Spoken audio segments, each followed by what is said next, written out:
nøjagtigt. Jamen tak for indbydelsen.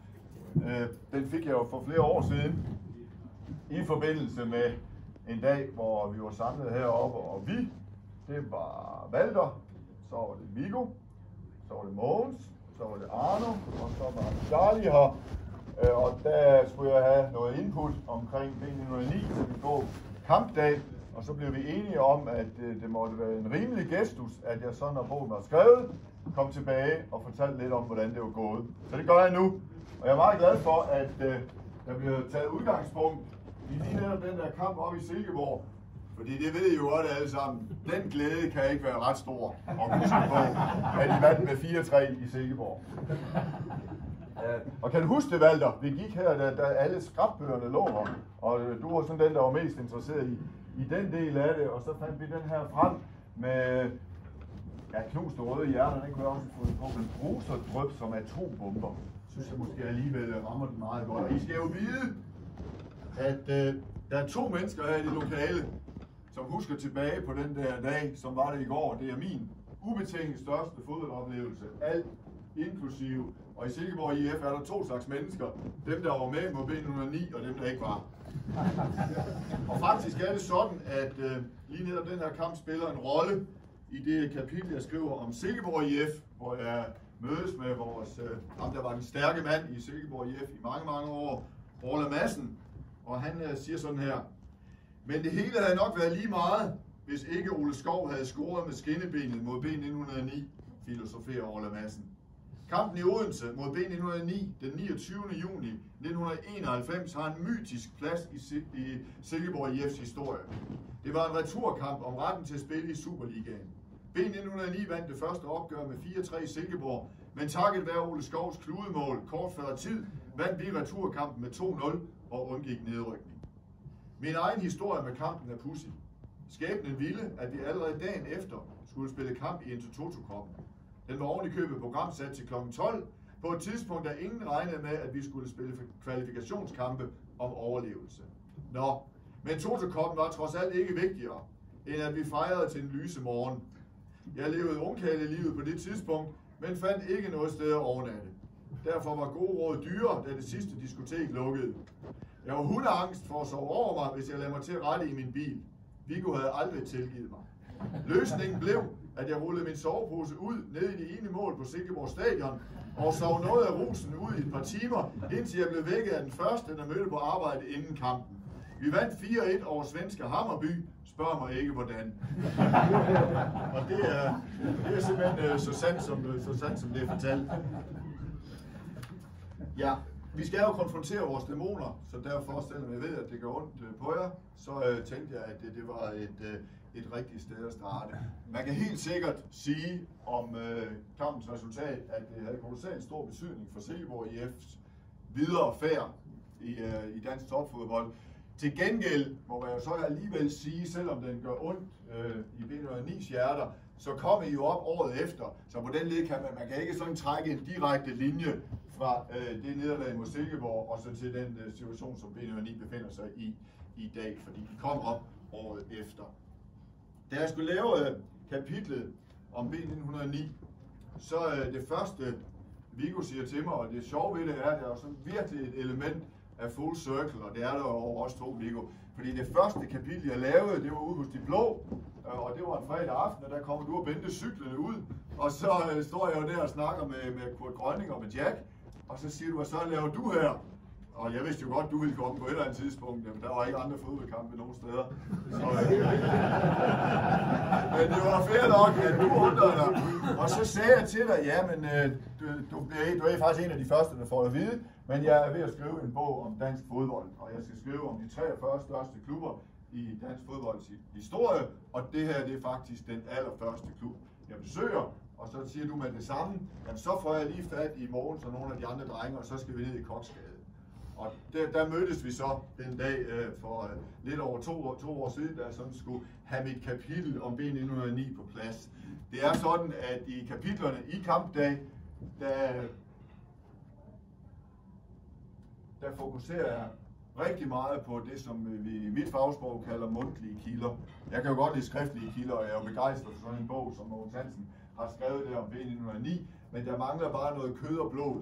Så for at få kød og blod på fortællingerne om de danske fodboldklubber, så er jeg nødt til at have fat i nogle mennesker, der kan huske meget langt tilbage, som Arno og i øvrigt de andre, og så nogen, som kan give mig nogle input omkring, hvad er B109 for en størrelse i dag, og der var Charlie, der var en rigtig, rigtig stor hjælp. For det skal både være et historisk værk, men også et værk om, hvilken rolle spiller de forskellige klubber i dag. Der kan man jo sige om 1909, at det kan godt være, at 1909 ikke længere spiller en rolle i dansk topfodbold, men så spiller den til gengæld en meget stor rolle i forhold til integration af indvandrere herude i det her område. Og altså, hvem ved, altså på den yderste dag, hvad er så i den sidste ende det bedste? Er det at vinde Superligaen eller spille en rolle i forhold til integration af mennesker, der kommer herop? Så selvfølgelig spiller 1909 stadigvæk en rolle, selvom det er mange år siden, at I er blevet danske mestre og pokalvindere. Jeg vil læse et lille udsnit af mit første møde med 1909 op. Det er ikke mit første møde, men mit første møde i forhold til bogen, som jeg skriver om. Og det går sådan her. Foyeren i B1909's klubhus myldrer med børn af alle nationaliteter. De pludrer løs på sprog, jeg ikke forstår, og end så næppe de 4 holdbilleder øverst på væggen. De smukt indrammede farvefotos af B1909's 4 største hold fortæller historien om en tid, der ikke længere findes. For indtil et andet sted end i B1909 møder jeg en større kontrast mellem den klub, der var, og den klub, der er. En gang var B1909 en stormagt i dansk fodbold. De røde var det mest populære hold på Odenses fantastiske fodboldscene. De vandt mesterskaber og pokaler og spillede mod Real Madrid i Europacupen. Klubben holdt til på Koksgade inde i Odense og spillede for fulde huse på Odense Stadion. I dag ligger B1909 i bunden af det fynske fodboldhierarki. Hele 10 klubber var i sæsonen 2021 placeret i en højere række, mens stolte B1909 spillede mod småklubber som Morud Væflinge, Flemløse Hårby og Krarup Espe. Jeg kan næsten ikke sige det. Da jeg i maj 2021 besøger B1909 i Odenses nordøstlige forstad Vollsmose, lægger Gillested Park græstæppe til topopgøret mod Kerteminde i Fyn-serien, der lokalt udelukkende kendes som Albani-serien, navngivet efter den klassiske odenseanske pilsner. Tempoet og kvaliteten er på et præsentabelt niveau, men et par detaljer understreger, at Albani-serien befinder sig i grænselandet mellem bredde og elite. Inden kampen fortæller B1909 cheftræner Michael Jørgen Nielsen med ærgelse i stemmen, at dagens modstander møder udvidet frem, eftersom deres modstander i den foregående kamp, SSV Højfyn, ikke kunne stille hold. Og da B1909's anfører Rune Korfitsen får et gult kort, vises han ud i 10 minutter. Sådan er det i de lokale serier. Oppe på balkongen, ud for det rummelige cafeteria, der udskænker Albani fra Red Corner, overværer jeg opgøret sammen med 3 mænd, der kendte B1909 som noget ganske andet. Da de spillede, var B1909 ikke kun i den bedste række. De var landets stærkeste fodboldhold med mesterskaber i 1959 og 1964. Arno Hansen tager hjem efter første halvleg. Valter Richter smutter efter en time, mens Mogens Berg holder distancen i en modbydelig kulde, der burde høre en anden årstid til. Hvad så med Viggo? Er der nogen, der siger. Han blev vel også. Nej, for Viggo skulle over og dække HB Køge mod en eller anden modstander, som Silkeborg skulle møde. Så siger jeg til Viggo, at Silkeborg er jo rykket op. Jamen det er lige meget, sagde han. Jeg skal over alligevel. Så meget for alle de banke, der bliver 9 er der Mogens Berg. Han blev til aller sidst. Det lukker og slukker. Ja, sådan er det. Sådan er det. Og der er jo det her med, det kommer ikke til at handle om 1909 det hele, det kommer ikke uden for Fyn. Jeg ved, I har det så skidt med at komme ud for øen, så det gør vi ikke i dagens anlæg. Men vi skal selvfølgelig lidt længere rundt end lige præcis 1909. Det er bare min erfaring, at gode historier, de er velegnede til at genfortælle. Jeg tænker altid på det bedste foredrag, jeg synes, jeg har holdt derude, hvor jeg simpelthen bare genfortalte de om 93, 94, der blev danske mestre. Folk elskede det bare. Kamp efter kamp, selvom de udmærket godt vidste, hvordan det ville ende. Men altså, det er jo sådan, det er med de gode historier, de skal jo fortælles. Og det I skal gøre, for I skal jo være ambassadører for den bevægelse, som jeg er uofficiel formand for, bevægelsen for, at vi sørger for at fortælle historierne videre. Det er jo jer, der kender dem. Og det er jo absurd, hvis vi bebrejder de unge mennesker, at de ikke kender historierne, hvis vi ikke husker at fortælle dem. Så derfor så får jeg lige en bid af B909's glorværdige historie, og den er fortalt gennem dine briller, Arno. Da vi blev mestre i 1959, kom 10 af de 11 spillere fra Skibhuskvarteret, fortæller Arno Hansen stolt. Han er en skælmsk 81-årig, det var dengang. Jeg fortæller om datidens fodbold med en frisk fyragtig sovløshed, som da han røg holdet inden pokalfinalen i 1962. Jamen det var fordi jeg spurgte vores tyske træner Alfons Remlein, om det ikke ville være en god idé, hvis vi fik lov til at træne, i stedet for at han bare stod og sparkede på mål, mens vi løb. Så sad jeg over i pokalfinalen. Han var en alt muligt mand på banen med 64 mål i 248 kampe for B909. Han beretter lige så gerne om de skæve som om de store øjeblikke. Men selvfølgelig har mesterskabet i 1959 en særlig plads i hans røde hjerte. Det første mesterskab var specielt, fortæller Arno. Jeg var kun 19 år dengang og scorede et af målene i den sidste kamp på udebane mod Frem. Hjemtur med tog var helt fantastisk. Vi stoppede på alle de små stationer hen over Fyn, Ullerslev og Langeskov. Folk hyldede os alle steder. Vi var det første hold fra Fyn, der blev mestre. Det fortæller jeg også altid til OB'erne. Da vi kom til Odense, blev vi fejret på Grand Hotel, der havde sat store B909-logoer op ude på balkonen. Og det er jo en ganske vidunderlig fortælling, ligesom fortællingen om 64 er vidunderlig, og det er jo stadigvæk, kan I roligt rejse rundt og prale med, den mest sete klubkamp i dansk fodbolds historie, da B909 vinder med 1-0 i Københavns Idrætspark over KB og modtager blå-hvide blomster. Jamen, de havde jo forberedt det ordentligt over i København. Ja, her har vi truppen dengang, vi var lidt yngre. Det ser jo meget realistisk ud, gør det ikke det, Valter? Du er lige så solbrændt, som du var dengang. Her har vi nogle af de store hold. I kender dem jo. Så nu kommer der noget lidt sjovt. Det er jo nogle gange, når folk taler om dig, Viggo, så er det meget det her med dit temperament, som folk de hæfter sig ved. Og jeg har jo også gjort det til en del af min livsopgave og sådan og nuancere billedet er der lidt. Det er nødt til, når jeg fortæller, hvor stor en rolle du spiller i mit liv. Og så har jeg bare lyst til, at de skulle kunne se sådan et bord. Og nu ved jeg ikke, om det er dig eller Bente, der har dækket det. Jo, det ved jeg godt jo. Men folk ville jo helt sikkert ikke tænke, at det så sådan ud hjemme hos Viggo Jensen, når der skulle spises frokost. Men det gør der altså. Der er orden på tingene, og som I kan se, så ligger de jo sirligt rettet an, fordi vi skal jo starte med lidt sild, og så ja, det er super klasse. Når nu skal I se et billede, som du viser mig, Viggo, den dag, hvor min dag starter hjemme med dig, og så mødes vi med de sekundære ude på Koksgade, og så tager vi herud. Så det her billede er jo faktisk, jeg vil sige, et af de flotteste fodboldbilleder, jeg nogensinde har set. Og det forestiller din far, der spillede for 1909, og det minder mig rigtig meget om det her billede. Kan I se det? Det er helt vildt. Det er helt vildt. Det er simpelthen totalt samme. Amuren ser flottere. Ja, klart flottere. Det er klart flottere. Fordi du har den her vidunderlige baggrund her. Der har han som godt nok scoret på Wembley, det kan jo også noget, men det er jo ikke den her flotte baggrund. Og det er sådan er det jo også, når man kommenterer fodboldkampe, at man skal holde sig på hovedvejen. Men en gang imellem, og specielt hvis en fodboldkamp sådan trænger lidt i langdrag, eller går lidt i tomgang, så må man godt lige stikke lidt ned ad sidegaderne. Det her foredrag er på ingen måde i tomgang, men alligevel, så tager vi en lille afstikker. Jeg synes jo, der er for få fodboldstatuer i Danmark. Men heldigvis har vi dobbelt så mange i dag, som vi havde for ganske få uger siden. Den her fodboldstatue, som desværre ikke ligner helt så godt, som den kunne, den forestiller Henning Jensen, og er netop blevet afsløret i Nørresundby.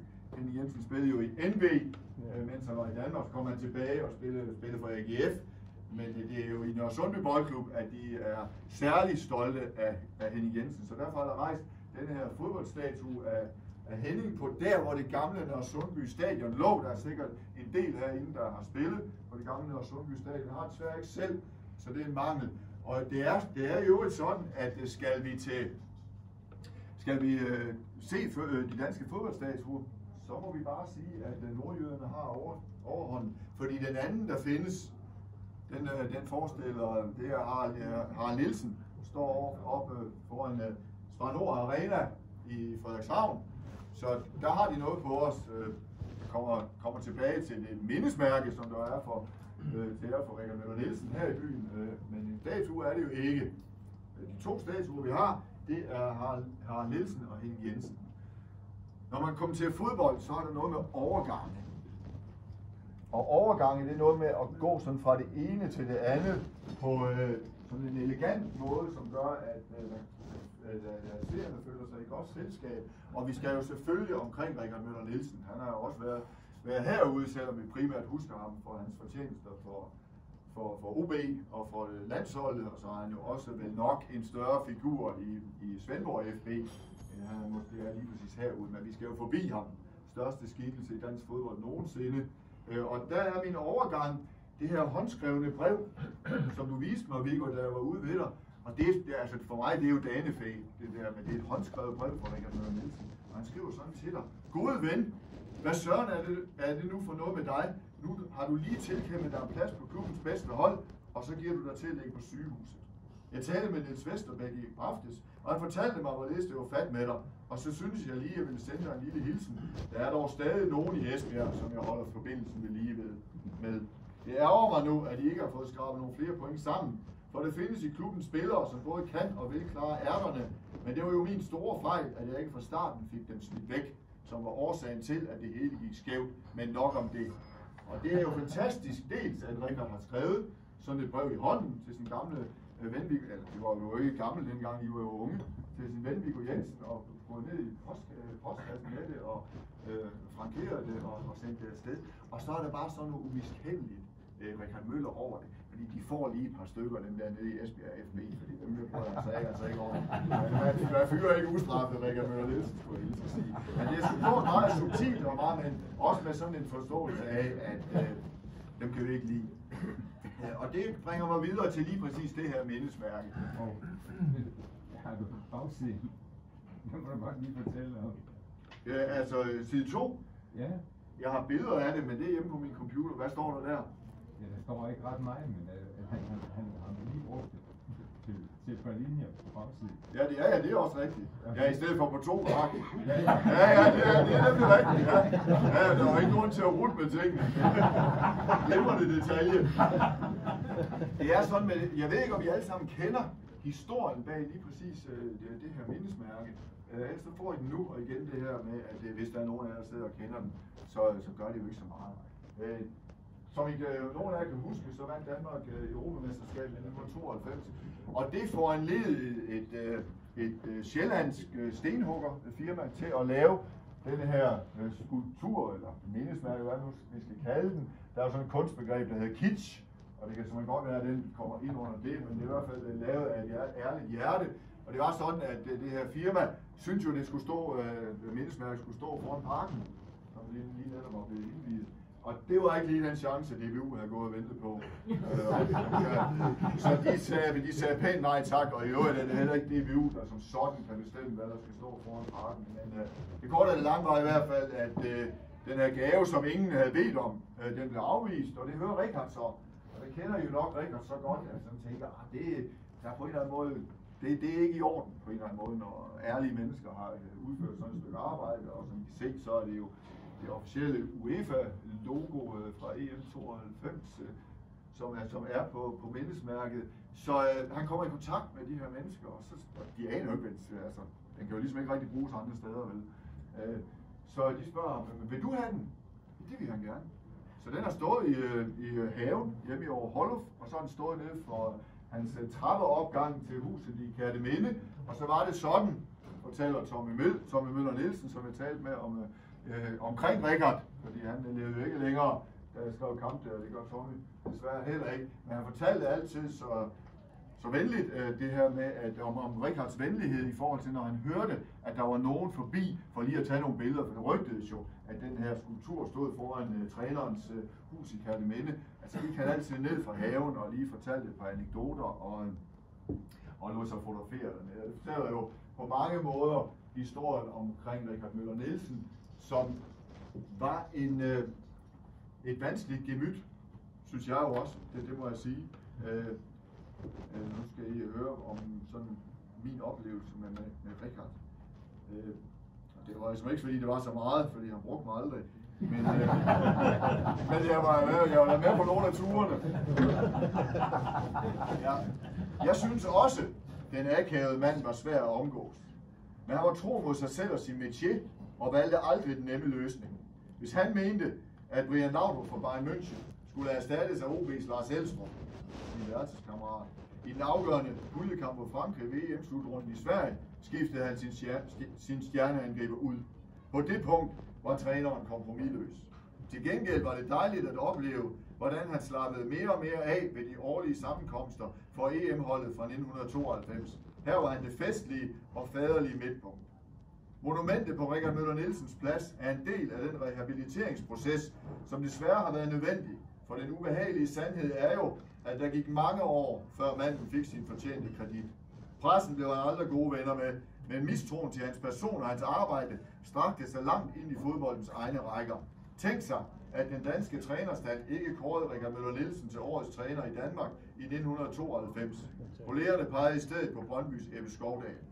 Det klædte heller ikke DBU, at manden bag det største resultat i dansk fodbolds historie først på sit dødsleje blev optaget i dansk fodbolds Hall of Fame.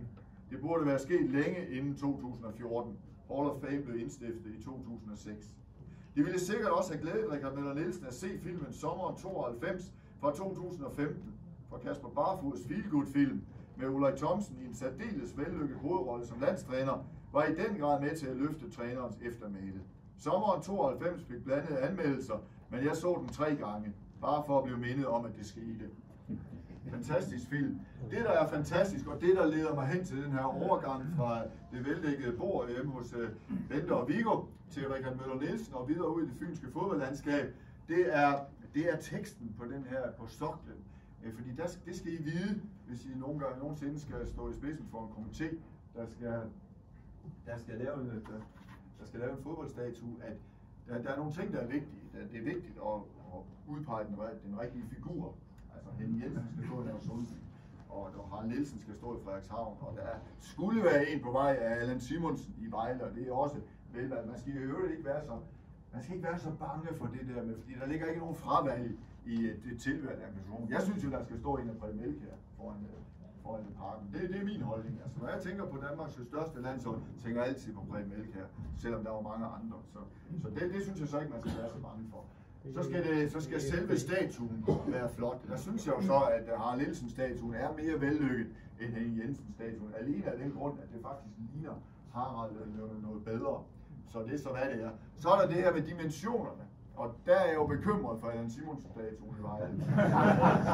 For det der er med Harald Nielsen-statuen, er, at den er 1,5 gange hans størrelse. Og man laver jo ikke en statue for, at den, der er afbildet, skal virke ondset. Og vi er faktisk ikke så høje, når det kommer til stykket. Henning Jensen sagde 1 til 1, og jeg kan godt få den der fornemmelse af, at der er noget mere goddag over Harald Nielsen-statuen. Den er også kommet op på en piedestal, og det hjælper alt sammen. Så tænk over det næste gang. Og så er der teksten på soklen. Fordi man forfalder ofte til, når det er det her med, når man skal hylde personer, det kender I også med lejlighedssange og så videre, så bliver det jo i virkeligheden ikke altid nogle særlig vellykkede portrætter af disse her personer, fordi man har så travlt med at hylde dem, at man helt glemmer at tænke over, hvad var det egentlig for en person. Og derfor er jeg så glad for den her tekst. Måske kan det være lidt svært at se i modlyset her, så skal jeg læse op for jer. Richard Møller Nielsen var et billede på fynsk lune og stædighed. Lune er jo positivt i enhver sammenhæng, men det er stædighed jo ikke. Han var imødekommende, positivt, ærekær, venlig, viljefast og lattermild. Stædig og ærekær, det var jo lige nøjagtigt, hvad han var. Det var lige nøjagtigt, hvad han også var. Og derfor så er det så velvalgt. Jeg ved ikke, hvem der har forfattet teksten, men jeg må bare sige, at for mig at se, hver gang jeg læser teksten, så tænker jeg, at det var lige nøjagtigt sådan, han var. Fordi nogen har turet lige at tilføje disse her to ord, stædig og ærekær. Det er meget sjældent, at, eller hvad skal man sige, jeg har en mulighed, sådan vil jeg hellere sige, for at vise nogle bare bryster, når jeg er ude og holde foredrag. Jeg er John Daniels, nu kigger du en gang. Det må man slet ikke i 2023. Og det er derfor, jeg altid fortæller den her lidt anderledes, end jeg ofte gør. Fordi når jeg som regel er ude i andre dele af landet, hvor de slet ikke ved, hvordan man gjorde i Odense, når man skulle lokke tilskuere på stadion, så siger jeg altid til, at vi skal forestille os, at vi sidder og er i bestyrelseslokalet i OB. Det var OB, der gjorde det jo. Og så skal vi finde ud af, hvordan er vi sikre på, at OB-9'erne nu bliver udsolgt i begyndelsen af 70'erne. Og så skal vi forestille os, at der er en, der markerer og siger, jeg synes, at kampbolden skal komme med en helikopter. Og så er der nogen, der siger, det er sgu en god idé. Hvem skal så komme med den? En foreslår borgmesteren. Lidt for tyndt. Så er der en, der siger, hvad med det, Jørgen Leslie? Det er vores største... heller ikke. Og så er der så en, der siger, det skal da være Jonna. Det var jo så det, man kunne den gang der, og jeg kan jo se rundt i lokalet, at vi er nogenlunde sikkerhed, selv i 2023. Det var sådan, man gjorde åbenbart, og det er derfor, jeg altid afslutter i det her lynhurtigt går videre med at sige, at 70'erne var bare det bedste årti.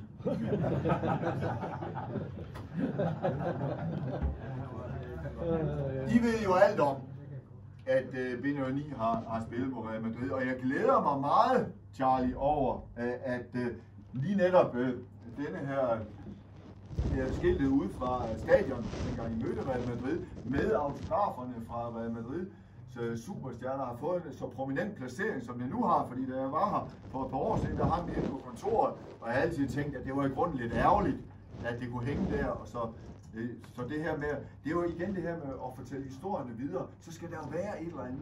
Jeg garanterer jer for, at selv de små drenge og piger fra Somalia og Iran på et eller andet tidspunkt måske spørger, hvorfor hænger der et skilt, hvor der står Real Madrid? Og så er lejligheden, nu skal du bare høre, og hvis Valter er, så vil han givetvis fortælle om, hvem der scorede et af målene. Jamen, sådan er det jo, Valter. Det skal du jo ikke skamme dig over overhovedet, altså. De andre ville jo bare ønske, at vi havde spillet mod Real Madrid. Og det er jo sådan, at man fortæller historier videre. Det er jo ved at gøre opmærksom på, at de findes de rigtige steder. Så der er stor ros for dig, Charlie. Jeg kommer til at skifte nogle af billederne ud i mit sådan almindelige foredrag, som ikke er målrettet B9's målborgsafdeling, fordi der vidste jeg jo ikke bedre, end at det hænger inde på kontoret, og nu hænger det så smukt der i trappeskakten. Og det er jo det særlige, ganske særlige ved Odense, og det er noget, der får det til at give i folk, når jeg er rundt i andre landsdele, det her med, at lille Odense har 3 klubber, der har spillet på Real Madrid i Europacupen. Hvor vanvittigt er det? Og det er jo så navnlig vanvittigt, fordi der kun er 2 klubber for Odense, der er blevet danske mestre. Men der var B913 så heldige, at de førte efter forårsturneringen i den korte periode, hvor det var forårsmesteren, der deltog i Europacupen på mesterhold, fordi turneringerne lå skævt i forhold til hinanden. Det her billede er heller ikke særlig godt, men jeg kan fortælle jer, at det I skal lægge mærke til, det er jo Alfredo Di Stefano, ham har vi hørt om. Ferenc Puskás, det er jo nogenlunde det hold, I selv møder, Francisco Gento. Så er der Kurt Hansen, som er kendt som Kurt Grønning, og så er der ham her, Istvan Keibinger, og der var også en, der hed Josef Borveli, og der var flere, og det er jo meget interessant, fordi det er også noget af det, som jeg forsøger med min bog, at kæde fodboldklubberne sammen med den tid, som de repræsenterer i deres forskellige epoker, og så altså naturligvis den by, de kommer fra, den region, for ligesom at give fodbolden den kraft, som jeg synes, den fortjener. Altså efter min bedste opfattelse, så er fodbolden jo stadigvæk den stærkeste kulturelle fælles faktor i dette land. Og grunden til, at Istvan Keibinger, han lige pludselig optræder fra 1913, så er vi jo på den store politiske scene, fordi det gør han jo, fordi at det ungarske oprør bliver slået ned af sovjetrusserne, og der er rigtig mange af de ungarske flygtninge, der ender i Danmark, og rigtig mange af dem ender på Fyn. Og nogle af dem kunne jo spille fodbold, det var de jo rigtig gode til. Og det kunne Istvan Keibinger blandt andet. Og for ham, fortæller Kurt Grønning, der var det jo simpelthen, altså det at skulle spille mod Ferenc Puskás, det var den største oplevelse i hans liv. Så det er sådan en dejlig lille sidehistorie. Kurt Grønning har også en sidehistorie omkring mødet med Real Madrid, som jeg holder meget af.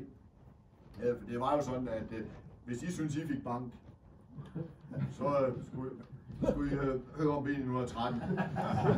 B913, men Hør nu bare med Kurt Grønning. B1913 tabte 0-3 på hjemmebane, men i Madrid gik det helt galt. Det blev 9-0 til spanierne på Bernabeu, men det skyldes delvist, at Grønning og kompagni måtte spille med 10 mand det meste af kampen. Det var ham Santa Maria, der sparkede Bent Løfqvist i skridtet lige i starten. Med fuldt overlæg, fortæller Kurt Grønning. Der havde været lidt ballade mellem de to i Odense, og så skulle der betales tilbage. Bent blev kørt på hospitalet med det samme, og så var vi jo i undertal. Dengang måtte man ikke skifte spillere ind. Der var nu ikke noget med de andre spillere. De var helt i orden. Efter banketten tog Francisco Kento os med på natklub, et stort sted, der var masser af piger. Og hvem bryder sig så om man har tabt 9-0? Så det er jo bare skønt at stå der med en mand, der har passeret 80 og stadigvæk kan huske, hvor mange piger der var på den dag. Så synes man jo, at der er håb. Nå, så skal vi til det. Ja. Nå, men det bliver kort. Det bliver kort, men det er en af mine yndlingspassager i bogen. Fordi at vi taler også lidt om FC Fyn, Viggo, som du jo var træner for i en kort overgang. I 2006, du husker det, ja, gav B1909 og B1913 det fynske fodboldfællesskab et sidste skud, da årsdagsklubberne sammen med Dalum IF lavede overbygningsaftalen FC Fyn. Den nye klub fik hjemsted i Gildested Park og spillede sine kampe på Odense Atletikstadion, lige bag det store stadion. Valget af bane sendte nogle signaler om både ambitioner og ydmyghed, og det var vel også der projektet landede, som et forsøg på at ville i himlen, uden at ville dø for det. Viggo Jensen var træner for FC Fyn i et halvt år. Der var der noget over det, fortæller han. OB følte sig nok ikke for alvor truet, men de var heller ikke helt trygge ved det. FC Fyn lugtede jo af B1909, for pludselig sad jeg der i trænerrummet ude på Gildested Park. Klubben var bare ikke gearet til det, og spillertruppen var slet ikke. De holdt et møde, hvor de bad om at træne noget mindre. Viggo Jensen kigger uforstående på mig og slår i bordet. Ja, undskyld mig, men den slags er jo ren Anders Sand. Det er jo rigtigt. Altså, så kommer man sgu da ikke med egne, hvis man spiller, der står, at vi ikke kan træne noget mindre. Og det er slet ikke, hvis man ikke er bedre end FC Fyn. Så der døde den så, B1909's sidste håb om at komme tilbage til toppen. Nu er det sidste kapitel er jo aldrig skrevet, men lige nu er vi vel glade for at nærme os toppen i Danmarksserien. Nå, men fodboldscenen, og det overrasker jo rigtig mange. Mange har jo hørt, altså alle kender OB, mange kender jo også B1909 og B1913, og alle har sådan den her fornemmelse af, at det var de tre klubber, der tegnede Odenses helt formidable fodboldscene i 60'erne. Og det var det jo også i det væsentlige, fordi det var dem, der vandt mesterskaberne, dem, der vandt pokaltitler, dem, der spillede i Europa. Men der var jo faktisk også Odense KFUM, som aldrig kom i den bedste række, men var hjerteskærende tæt på. Og som aldrig vandt pokalfinalen, men var hjerteskærende tæt på. Inden at jeg når din alder, Arno, der har jeg et håb om, at jeg har besøgt alle de fynske fodboldklubber, som har været i divisionerne. Det kunne jeg alligevel ikke bære. Til kampdag, der er det OB, 9'erne, 13 og Svendborg af de fynske klubber, der har plads. Men jo mere jeg graver mig ned i fortællingerne om dansk fodbold, jo mere finder jeg ud af, hvor meget jeg ikke ved. Og så må jeg jo afsted igen. Så jeg har sådan en plan om, også fordi jeg jo nu har en tilknytning til Fyn kvad min arbejdsplads, som jeg aldrig har haft før. Jeg kan stadigvæk ikke finde ud af Odense overhovedet, men jeg har GPS'en på plads, så det går jo. Så jeg har en ambition om at skulle besøge alle de fynske klubber, som har haft divisionsstatus på et givet tidspunkt. Og det skriver jeg sådan nogle små kapitler om, og de her, der er sådan særskilt og historisk interesserede, må gerne komme op og tage. Der er så længe lager haves, og de koster ikke noget. Det gør mine bøger, til gengæld de er dyre. Og der er en fortælling om Odense KFUM, der er en fortælling om Assens, og så er der en fortælling om Skamby. Og dem vender jeg tilbage til. Omkring Odense KFUM, der har jeg kaldt kapitlet Helge Jørgensens KFUM. Og der skriver jeg sådan lige for at få folk med. Det er ikke noget, der bliver udgivet, det er bare sådan noget, jeg skriver for min egen fornøjelses skyld, og som jeg har til at tage frem ved de rigtige lejligheder. I 60'erne var de grønne for Odense KFUM kendt som odenseansk fodbolds fjerde kraft. Der var striberne, de røde, de blå og de grønne. KFUM var de første, der faldt fra i kapløbet om fodboldtronen i landets tredje største by, og derfor bliver klubbens glorværdige fortid ofte overset. I dag er Odense KFUM nemlig blot en serieklub overhalet mange gange af masser af hold fra Odense. I 1964 nåede de grønne fra Odense helt frem til finalen i Københavns Idrætspark efter meriterende sejre over AGF og B1913 undervejs. Den 7. maj 1964 var den største dag, så stor, at klubben fremstillede et ganske særligt sanghæfte i dagens anledning. Den frysende Helge må sande, en frakke er god at have på, af mål har han lavet som mande, at Carsten forbavset ser på. Der var en måske, der skulle have slået sig ned som sangforfatter. Men nu kommer fortællingen om pokalfinalen, og den er ganske særlig i sin egen ret, udover at Ulfsgård taber med 1-2 til Esbjerg FB. Modstanderen i finalen var nemlig lige præcis datidens storhold Esbjerg FB, så anden divisionsholdet fra Odense var selvsagt underdogs. 10 minutter før tid var stillingen 2-0 til favoritterne, men så skete der pludselig ting og sager. Først reducerede Niels Erik Kildemos, og få minutter efter kom så episoden, der gjorde, at finalen i datidens aviser blev kaldt både skandaløs og pinlig. Uden for straffesparksfeltet opsnappede Helge Jørgensen bolden fra Esbjergs uopmærksomme målmand Erik Gårdhøje og satte kursen mod mål. Men Gårdhøje nåede tilbage og fældede KFUM's målkonge uden for feltet. Så et sikkert mål blev til et ubrugeligt frispark. Vild opstandelse hos de 24.500 tilskuere, hvis sympati for hovedpartens vedkommende lå hos KFUM, og den almindelige bestyrelse blev ikke mindre, da DBU's formand Ebbe Schwartz for åben mikrofon beskyldte Esbjerg for usportslig opførsel. Så det var sådan set den første kamp i Danmark, hvor man oplever noget, som man kunne sige, som man kunne beskrive som tumult omkring en fodboldkamp. Hvis man vil læse meget mere, så vil jeg anbefale den engelsksprogede Wikipedia-side om 1964 Danish Cup Final. Hvem forfatteren til artiklen er, vides ikke, men omfanget og detaljerigdommen er voldsomt imponerende. Og hvis der er nogen, der kan hjælpe mig, det er helt vildt så meget, der står på engelsk om den danske pokalfinale 1964, og jeg aner ikke, hvem der har skrevet det. Det er en, der er super god til engelsk, altså det er formfuldt. Er det dig, Valder? Nej. Hvis jeg må supplere, Morten. Hvor må meget gerne supplere. Angående KFUM, så har det specielle i relation til året 1909, at KFUM i gamle dage havde baner, hjemmebane i Koksgade.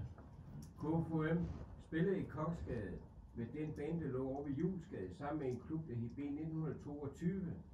B1909 havde den midterste bane, det var vi som dreng, der havde vi 100 drenge, der løb og spillede på tværs. Og det vi kaldte højslæden op mod Fabersgade, det var et atletikstadion. Så Odense KFUM's hjemmebane, det var Koksgade, og det var blandt andet derfor min egen far spillede i KFUM, og så gik over til 1909, da han blev teenager. Men de lå i Koksgade her oprindeligt. Interessant, det vidste jeg slet ikke. Og så spillede de jo så også inde på stadion, der i deres storhedstid. Og så betalte man, når man gik ud. Når der var 2 kampe. Ja. Fantastisk, og det vidste jeg slet ikke. Det er godt. Nej? Jeg har glemt det, I har sikkert fortalt mig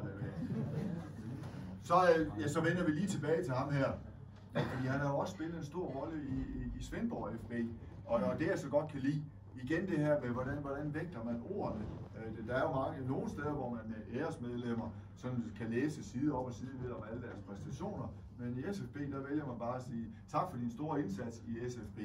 Og det synes jeg i grunden, at det er jo dækkende.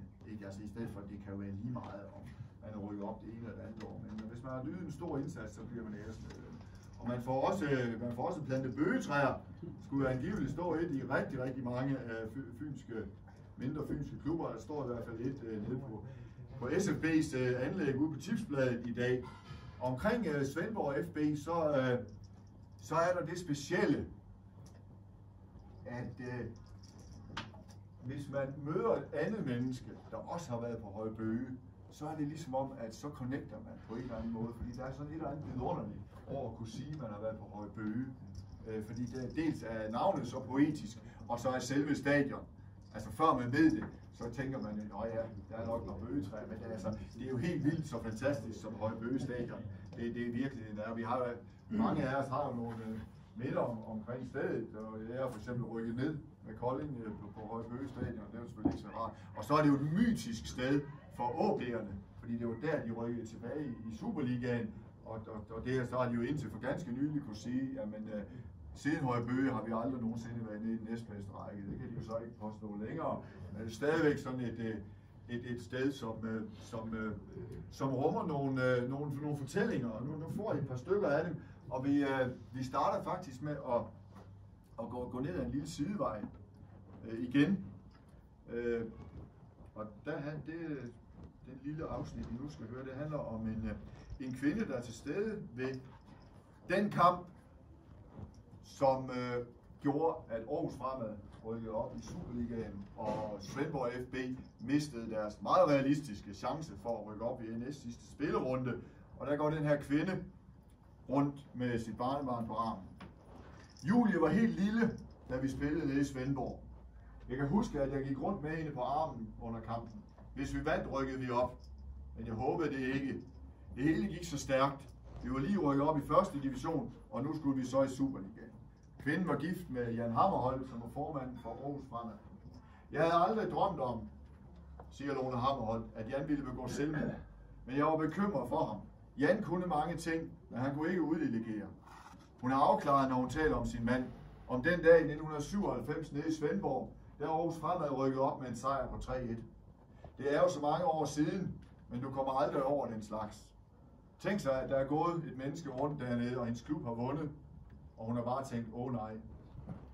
Så gik det ikke helt så galt for den her person, trods alt. Men det er jo slemt nok, når sådan nogen som os, det I lige se her, Højbøge Holt, der var over 7.000 tilskuere til kampen. Det var ikke dig, der var træner, Viggo, det var Flemming Nielsen. Her har vi et billede af Jan Hammerholt, som han så ud, da han var i live. Der var en anden mand, et andet menneske, der havde en lidt speciel oplevelse med lige præcis den her kamp. Og det er René Sundstrøm. Ja, det var mig, der stod på mål mod Aarhus Fremad. Begynder han beretningen om den største dag i klubbens historie. Den 11. juni 1997. Den dag Højbøge var fyldt til bristepunktet med 7.206 tilskuere. Hvis Svendborg kunne vinde, var Superligaen snublende tæt på. Et nederlag ville knuse drømmen definitivt. Der var enormt meget fokus på målmandsposten op til kampen. Jeg havde stået elendigt mod B93 ugen forinden, hvor vi tabte 4-0, og oven i det hele begyndte der at køre nogle rygter om, at klubben ville leje Thomas Sørensen i OB til den følgende sæson. Lige et sekund, og René Sundstrøm læner sig frem mod mikrofonen. Han er stadionspeaker. Og der var en advarsel til SFB Aarhus nummer 24, Oscar Bakke. Stadionspeakeren lader igen, tankerne går tilbage til det fyldte stadion. Til al snakken inden kampen, virakken, forventningerne, usikkerheden. Jeg følte mig klar til kamp, men det startede helt forfærdeligt. De havde en, der kastede lange indkast, og det var vi mærkeligt nok ikke ordentligt forberedt på. I hvert fald scorede de 2 gange i løbet af de første 5 minutter. Det første mål gik ind ved forreste stolpe, som jeg skulle have dækket, og det andet var et straffe, hvor jeg gik i ryggen på en af deres. Efter den start var jeg i chok. Jeg husker nærmest ikke noget fra resten af halvlejen. I pausen tog Svendborgs træner Flemming Nielsen den drastiske beslutning at udskifte sin målmand, hvilket jeg kan læse om i en af klubbens skrabbøger. Under overskriften "Udskiftning lettet" skrev Fyns Amtsavis således: Jeg bad ikke selv om det, men havde fuld forståelse for trænerens mening om den ting. Jeg var rystet, sagde René Andersen med kampen lidt på afstand. René Andersen. Jeg spørger til efternavnet, som er et andet end det nuværende. Jeg tog navneforandring efter kampen mod Aarhus Fremad. Det passer så ikke helt, der var også et giftermål indover, men nogle gange skal man jo ikke researche en god historie ihjel. Lige netop omkring Svendborg er der jo det, som jeg vil kalde nogle skæbner. Og det har også været en del af mit mål med bogen Kampdag, ikke sådan at vige tilbage for de historier, som måske ikke er så behagelige, både i forhold til sådan selve, altså klubberne vil gerne fortælle om deres storhedstid, men jeg vil også gerne fortælle om de perioder, hvor de har været tæt på afgrunden, eller måske ligefrem er røget i den. Og så vil jeg også gerne det her med, at vi kan godt have en følelse af, at fodboldspillere, de sådan er galvaniseret mod det, vi kan kalde selve livet, og det ved vi udmærket godt også herinde, at det er vi jo ikke, men nogle gange er der sådan nogle skæbner, hvor man tænker, okay, hvis man kan fortælle dem på en ordentlig og på en nænsom måde, så kan de måske være med til at give sådan et mere nuanceret billede af fodboldens verden, der jo indimellem bliver fremstillet sådan meget sort-hvid. Og der må man jo sige, at Johnny Eriksens skæbne er bestemt en af dem, Og jeg skriver sådan om Johnny Eriksen i bogen her, at, og ham husker vi jo selvfølgelig her i lokalet, men nogle gange det var helt vanvittigt. Helt vanvittigt, hvor mange mål han lavede. Skal I høre. Det var Johnny Eriksens lod, han stod i skyggen af Preben Elkjær og Michael Laudrup. Selvom han lavede flere mål for sine udenlandske klubber, Roda, Mulhouse, Feyenoord, Servette og Luzern, end Laudrup og Elkjær kunne have fantaseret om. I sæsonen 87-88 eksploderede Eriksen med 36 mål i 34 kampe for schweiziske Servette og fik overrakt en sølvstøvle af sit store idol Gerd Müller, som bevis på, at han var den næstmest scorende spiller i europæisk fodbold. Kun tyrkiske Tanju Kolak fra Galatasaray lavede med sine 39 mål flere. Lars Fink og jeg går ned på Assistens Kirkegård i Svendborg, hvor Johnny Eriksen ligger begravet. Han døde i 2002 i en alder af blot 44 år efter en smertefuld nedtur med folk i Svendborg, som foruroligede vidner.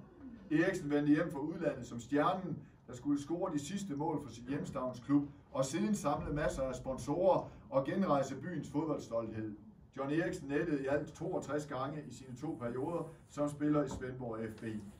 Virkeligheden blev en anden end visionen. Langsomt gik det op for familie, venner og gamle holdkammerater, at noget var helt galt. Johnny Eriksen ville bestille færgen, når Svendborg skulle spille i Jylland, og han lavede spillerkontrakter, som andre i klubben skønsomst måtte få lavet om på. Til sidst måtte Johnny Eriksens storebror Gert Eriksen til traditionsfesten i januar 1997 bekræfte vennernes snigende mistanke. Min bror er dement, og det går kun én vej, fortalte han. Så Johnny Eriksen fik ikke noget langt liv, desværre. Nede på hans grav står der, er der 2 gravsten, den ene fra døtrene, og den anden sådan lidt mere almindelig. Så er der fortælling om Bent Worm. Og Bent Worm var jo sådan en spiller, som jeg spillede i Kolding i de år, hvor Bent Worm som for alvor huserede på SFB's første hold. Og han var altid sådan indbegrebet af sådan en spiller, som man frygtede. Altså det var ham og Ole Petersen. Og selvom Ole Petersen lavede flere mål end Bent, så var det altid den der følelse af, at det var den anden, som vi frygtede allermest, fordi han var så stor, så stærk og så brutal, som han i virkeligheden var. Den anden lavede bare mål. Og fortællingen og grunden til, at jeg ender med at besøge Bent Worm, er egentlig meget rørende. Jeg kendte slet ikke hans skæbne, at han blev ramt af sklerose, som jeg lavede på et tidspunkt, dengang der var corona. Nu ved jeg godt, at der ikke er så mange af jer, der er på de sociale medier, men på de sociale medier, der kurserede noget, der hed her Mit Stadion under corona-pandemien. For jeg startede med at cykle rundt til nogle af de stadioner, jeg kendte, og tage billeder af disse her tomme stadioner, hvor ingen trænede og hvor ingen spillede. Og så opfordrede jeg folk til at gøre det samme. Og det blev sådan en form for landeplage. Altså vi fik registreret 1500 stadioner på den måde, at folk cyklede ud til deres stadion, tog på billeder og så lagde det op på det her sociale medie Twitter. Og der er så en, der lægger op noget med Højbøge nede fra Svendborg, og så gjorde jeg ofte det, at jeg lige skrev sådan en ledsagende tekst, der var sådan en slags ypperste præst for bevægelsen der. Og så skriver jeg så det her med, ja, men det vagte mange minder, for jeg spillede adskillige gange på Højbøge, og huskede særdeles den her angrebsstue med Bent Worm og Ole Petersen, og hvor vi frygtede Bent Worm, sådan som jeg har beskrevet det her. Og der er mange, der reflekterer på det der, og skriver, at ja, men det kan vi også godt huske, og han var god ham der.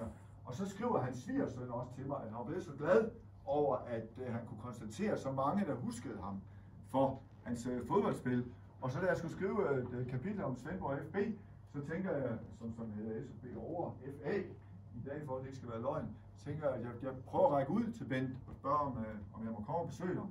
Og det måtte jeg naturligvis gerne. Og det blev et dejligt møde, hvor rigtig meget af snakken jo handlede om fodbold og de gode gamle dage, men hvor noget af det jo også handler om den skæbne, der har ramt ham. Og der skal man forsøge at ramme en balance, for det kan faktisk godt være belastende at læse om folks sygdomsforløb, men omvendt så er det også en del af det. Så vi skal lige høre lidt om mit møde med store, stærke Bent Worm. Bent Worm er en af de 3 bedste angriber i Svendborgs historie. Han spillede i 80'erne, da Svendborg under Viggo Jensens ledelse var fast inventar i den næstbedste række. Hans makker Ole Petersen var den mest målfarlige, men han var ikke en, man slog sig på. Det gjorde han til gengæld på den kantede Kleppert med det karakteristiske overskæg. Det har han stadig. Det er grundet, men fyldigt. Ja, min snegl har jeg hele tiden haft, smiler han. Bent Worm vedkender sig, at han var en temperamentsfuld spiller. Jeg kunne ikke tåle at tabe. Faktisk var jeg en meget dårlig taber. Så spørger jeg ham. Er det rigtigt, at du engang var på vej op for at hilse på et par tilskuere, der råbte efter dig under en kamp? Nej, det passer nu ikke, svarer han. Men det siger alle andre, at det gør det. Men altså, man skal jo konfronteres med det. Men Worm lider af progressiv sklerose. Det vil sige, at det kun går tilbage med hans helbred. Ret hurtigt efter, at han i 2004 blev ramt af sygdommen, begyndte han at gå med krykker. Først en, så to. Næste step var en manuel kørestol. Nu sidder han i en elektrisk, for han har ikke længere nogen kræfter i armene. Det er et frygteligt nederlag, hver gang jeg må erkende, at der skal flere hjælpemidler til. Det er de værste øjeblikke. Jeg ved jo udmærket godt, at jeg aldrig bliver rask. Jeg må trøste mig med, at andre har det endnu værre end mig. Det er tappert sagt, men vel også en måde at overleve på. Der er intet i vejen med Bent Worms intelligens, og han udstråler på en stille, men bestemt måde, at han ikke har behov for medlidenhed. Men jeg har jo frygtelig ondt af denne store, stærke mand, der sidder lænket til sin kørestol med en krop, der ikke kan bevæge sig. Det er bare svært at få sagt på den rigtige måde. Jeg kan jo ikke sige, at jeg forstår hans situation, for det gør jeg ikke. Det er en frygtelig skæbne, der har ramt. Men derfor er det også dejligt, og det var dejligt for Bent Worm at blive husket for den gang, hvor han smadrede alt, i hvert fald i den næstbedste række. Så skal vi lidt længere ud på landet, for nu har vi jo været omkring de store klubber, og vi har lige været smut omkring Odense K5, som i hvert fald på et tidspunkt var en stor klub. Og nu kan man jo selvfølgelig diskutere, når man kommer rundt og besøger steder som Otterup og Aarup, om det er store klubber, men de har været i divisionerne på et tidspunkt, og det er bare noget, der klinger. Det skal I bare vide. Når man kommer til de store klubber, så er det, der tæller, det er at spille i Europacupen og spille pokalfinaler. Fordi det kan man forholde sig til. Der er sådan helt konkret, kan nævne et klubnavn, og man kan sige, hvad i pokalfinalen. Så der er sådan et eller andet over, og der kan man jo så glæde sig over, i jeres tilfælde, Arno og Company, der var med i 59 og 64, at der faktisk er sådan nogle helt bestemte kampe at huske tilbage på. Det var der, vi vandt. Altså, det var sejren over KB, der gjorde det. Det var sejren over Frem, der gjorde det. Så man ligesom har én særlig begivenhed og feste det op på. Det har man altid, når det er pokalfinaler, og Europacupen kan bare et eller andet. I de mindre klubber, der er det magisk at have på divisionsstatus. Jeg garanterer for, at rigtig mange af jer, der tænker, ja okay, jeg rykker op fra Albanien til DS, det er selvfølgelig dejligt, men hvis man på en eller anden måde kunne sige, at nogle af de her er tilbage i divisionerne, det ville klinge af et eller andet. Og der er jo nogle vidunderlige historier på Fyn. Der er faktisk og sådan cirka 20 klubber, der har divisionsstatus på Fyn. Og når jeg siger det på den måde, så er det jo fordi, men var FC Fyn en klub i egen ret, eller var det bare en overbygning? Og hvad med overbygningen mellem Roer og SFB, tæller den for 2? Men altså, vi er omkring de 20 klubber. Den mest charmerende af historierne, det er jo uden tvivl Skamby, den mindste by i Danmarks historie, der har haft et divisionsfodboldhold i fodbold. Og når jeg så skal ned og besøge dem, så skriver jeg jo til bestyrelsen på hjemmesiden og spørger, om der er nogen, der har lyst til at lige komme forbi og lige fortælle lidt om, hvordan det var dengang. Og så prøv at se her, så står de, så er de der alle sammen. Stort set. Altså, men sådan var det jo dengang, man var en 12-13 spillere på første holdet, da de rykker i 3. division i 78. Jeg skal lige høre lidt om Skambys historie, fordi den er jo fuldstændig magisk. Altså. I 2022 blev der registreret 435 indbyggere i Skamby. Byen ligger nordvest for Odense og adskiller sig ikke fra alle de øvrige landsbyer på Fyn. En hovedgade ned gennem byen, velholdte parcelhuse, en kirke, en børnehave, en skole, et busstoppested og et stadion. Og apropos stadion, så er det altså kun på overfladen, at Skamby er helt almindelig. For det er den mindste by i Danmark, der har haft et divisionshold. Det var i sæsonen 1978, da Skamby Boldklub spillede i 3. division. Dengang boede der et lignende antal mennesker i byen. Når den slags småklubber, stik mod alle odds, rykker op i divisionerne, er det ofte resultatet af en kometagtig optur. Men i Skambys tilfælde skete det efter, at den lille klub i årevis havde været etableret lige under divisionerne. I 4 år i træk lå klubben i toppen af Danmarksserien, inden det i efteråret 1977 lykkedes at rykke op efter en 2-1-sejr over vejen for øjnene af 700 tilskuere på Skamby Stadion. Den dag var hele byen på stadion, og lidt til. I klubhuset hænger et sort-hvidt billede af oprykkerholdet, og da jeg er på besøg, er 8 spillere fra holdet med frem for at fortælle.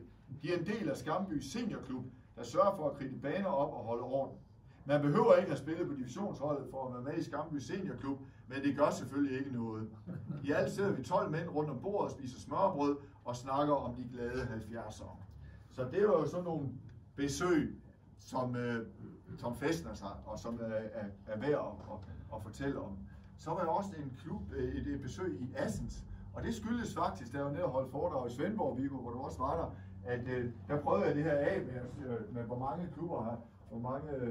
klubber i Odense, på Fyn har egentlig været i divisioner, og skam for mig, jeg havde faktisk selv overset Assens, men der var så en, der Arvind Assens var der faktisk også, og de var der 2 omgange, for hvis de kun havde været i 4. division, så kunne man godt undskylde det, for der var faktisk aldrig noget, der officielt hed 4. division i dansk fodbold. Det hed kvalifikationsrækken, man blev kaldt i folkemålet 4. division, men de var så også i 3. division vest i 1966. Og der får jeg også en vidunderlig fortælling om B1909 for jer. Og det har jeg faktisk ikke rigtig regnet med. Jeg kommer i kontakt med Helge Dessler, hvis barnebarn, og det vidste jeg jo så heller ikke, men det kunne jeg jo godt så nogenlunde tænke mig til, at det måske nok ville være Dessler nede fra Toulouse. Men der var en historie, jeg ikke havde regnet med at få. Han fortæller jo, at oprykningen til kvalifikationsrækken, /4. division, fuldstændig splittede Assens-holdet ad, for kvalifikationsrækken var dannet af alle vinderne fra lokalunionerne. Så lige pludselig, hvor de jo kun havde spillet mod fynske hold i Fynsserien, når man rykker op i kvalifikationsrækken, så skal man spille mod vinderne af SBU, BBU, Bornholm, Lolland Falster, København, og så de jyske. Så lige pludselig skulle de med færgen 9 gange til 11 udekampe. Så halvdelen af holdet stoppede, de havde de bare ikke tid til overhovedet. Så det var sådan meget, det har man måske ikke lige sådan regnet med. Og i virkeligheden, for jeg vil gerne have Helge til at fortælle om de her sæsoner i divisionerne, men han vender hele tiden tilbage til Fyns. Helge Dessler kalder den enlige sæson i 3. division for en kæmpe oplevelse. Men som vi ser der snakker, får jeg en fornemmelse af, at kampene i Fynsserien mod de store Odense-klubbers andet hold var de største. Reserverne for OB, B1909 og B1913 kunne Assens kun møde i serierækkerne. De måtte nemlig ikke rykke op. Der var gang i dem, når vi mødte dem inde i Odense. Og I skal lige se et billede af Helge. Sidder der, vi får en Vestfyns. Det var så hyggeligt nede i grotten. Fantastisk sted at spille fodbold, tænker jeg. Der var gang i dem, når vi mødte dem inde i Odense. Så spillede vi på klubbernes anlæg, og her kunne der nemt møde et par tusind tilskuere op. Deres andet hold var enormt stærke. Reserverne spillede aldrig på Odense stadion, så her har Helge Dessler kun spillet en enkelt gang. Det er til gengæld noget af en historie, for den gamle Assens legende spillede faktisk en halv sæson for B1909, mens han var soldat i Odense. Det blev til en enkelt kamp på førsteholdet, hvilket betyder, at Helge Dessler kan kalde sig dansk mester anno 1959. B1909 var blevet ramt af et par skader, og så måtte man ansøge chefen for 6. regiment ved Sønder Boulevards kaserne om lov til at benytte rekrut Dessler i kamp mod Køge. Det blev et ja, og således gik det til, at Dessler efter udstået vagt sprang på cyklen og ræsede ind til det pakkede stadion. Næste hurdle var at overbevise kontrolløren om, at han rent faktisk var spiller. Men da først blev fløjtet op, var genvordighederne overvundet. B1909 vandt 2-0, og Helge Dessler scorede i sin første og eneste kamp i den bedste række. Overvejede du aldrig at fortsætte i B1909, spørger jeg. Nej, for jeg skulle jo hjem til Assens igen. Og der er faktisk et billede her, et eller andet sted, på det der affotograferede billede, der scorer Helge Dessler mod Køge. Det var ikke den altafgørende kamp, men det var et vigtigt skridt på vejen. Nu skal I høre det der med, var der også to, der talte om, det der med det der had, man har til de andre klubber, til OB, og Måns har aldrig været inde og se OB på Odense Stadion. Men nogle af os, de er lidt mere rummelige i årene, og det skal I lige høre lidt om min egen rejse, for det er jo helt sikkert SIF'er ind til benet, men ligesom jer, så bliver jeg også ældre, og jeg har en skøn nevø. Nu skal I høre. Jeg har også selv hadet AGF, på den måde man nu gør som modstander. Med årene blev det bare mere og mere meningsløst. Mine børn er født og opvokset i Aarhus. Mine søskende bor i byen og holder med AGF. Jeg har trænet Jens Stage i min lokale fodboldklub, IF Lyseng, og jeg definerer mig selv som aarhusianer. Der er heller ikke mange ting, jeg holder mere af, end at hoppe på cyklen og tage på stadion for at se AGF. Det er en del af det at bo i Aarhus. Jeg tænker også tilbage på AGF's nedrykninger med ærgelse. Jeg gider simpelthen ikke bo i Danmarks næststørste by, uden at kunne se Superliga-fodbold. Jeg holder ikke med AGF på den fanagtige måde. Jeg synger hverken med på Bamses indløbsmelodi i Hvide fra Fredensvang eller på Thomas Helmis Malaga, når jeg er på stadion. Men jeg har rykket mig. Min nevø Jakob på 12 år gav mig det seneste skub for nogle år siden, da vi var på stadion for at se AGF mod Esbjerg i en kamp for at undgå nedrykning. Den første af 2 kampe var endt 0-0, så AGF var på vej mod redningen med en føring på 2 minutter. En udligning ville dog stadig være fatal, så jublen var stor, da Morten Duncan Rasmussen scorede til 3-1 i sidste minut. Folk fløj op fra deres sæder. Jakob jublede helt vildt, og da han så mig stå der med hænderne ned langs siden, kiggede han bebrejdende op på mig og sagde: "Klap nu, mor." Det kan I også vælge at gøre, for oplægget forbi. Tak for opmærksomheden.